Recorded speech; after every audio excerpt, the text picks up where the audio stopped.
42 days until this nation elects a new president. Today, Barack Obama is coming here to the Tampa Bay area for a rally and to prepare for Friday night's presidential debate. On Monday, I caught up with Senator Obama in Green Bay, Wisconsin, where he was campaigning, and we talked about this massive federal bailout package of $700 billion. And I said, despite the pressure to get this bill passed quickly, what would cause you in the Senate to stand up and vote no? Well, there are a couple of core principles that I think have to be in place. Deal breakers. Deal breakers. I think you have to have some mechanism of oversight. You can't give But one. Both sides agree on that. Both sides agree on that. The administration hasn't been entirely clear on whether they agree with it, but the bottom line is you can't give one person authority over $700 billion without any oversight whatsoever. So I think that's going to be important. A second thing that is going to be important is to make sure that the criteria by which firms participate, the way it's set up, assures that taxpayers are going to get the upside and not just the downside. And we want to make sure that taxpayers are benefiting.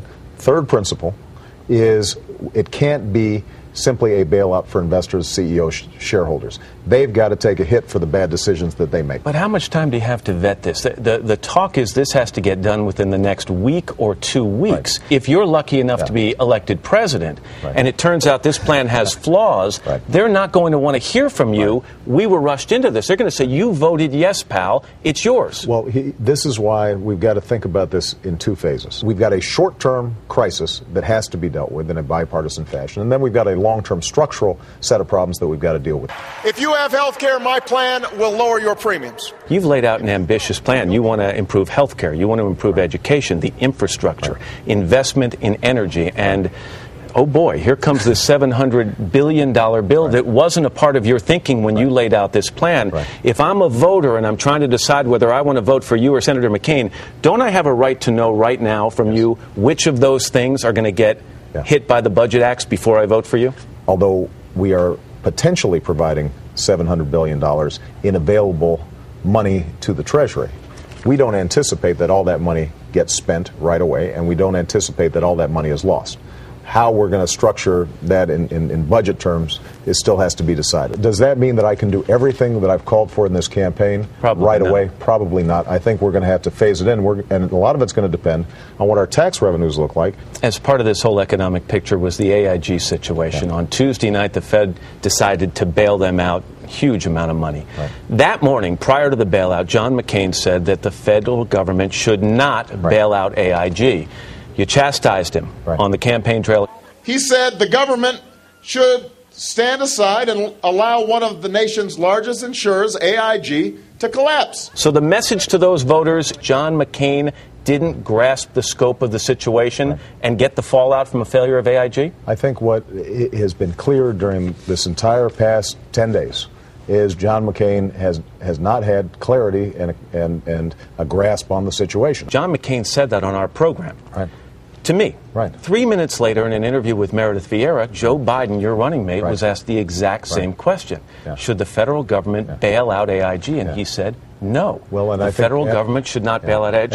And I think that in that situation, I think Joe should have waited as well. But it's the kind of thing that drives people crazy about politics. It sounds like you were trying to score some political points against John McCain using his words when your own running mate had used very similar words. No, hold on a second.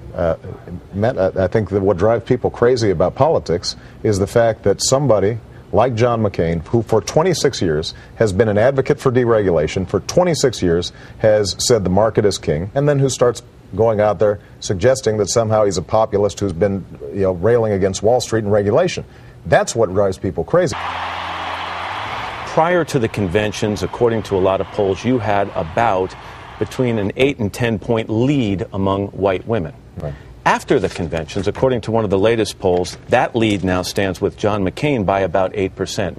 How can you not sit around in a room with your top advisors and rethink the idea of putting Hillary Clinton on this ticket? Yeah, listen. I am a great admirer of Senator Clinton's, and she has been extraordinary in her support of our campaign. She's been campaigning with me. I talked to her yesterday about the situation with the bailout. She's a close advisor, and hopefully will be that going forward. Joe Biden is also an outstanding public servant, and I am very proud of the choice that I made. If Sarah Palin has added enthusiasm and vigor to the McCain campaign, what has Joe Biden added to your campaign? What Sarah Palin, I think, has done is gotten a lot of Republicans who were unenthusiastic about John McCain more enthusiastic. But those probably were not my voters. And so that's part of what's happened. There's no doubt that you've seen more energy among Republicans. And that's fine. Here's the thing, though. Democrats, we've been enthusiastic for a long time. That was Senator Barack Obama in Green Bay, Wisconsin on Monday.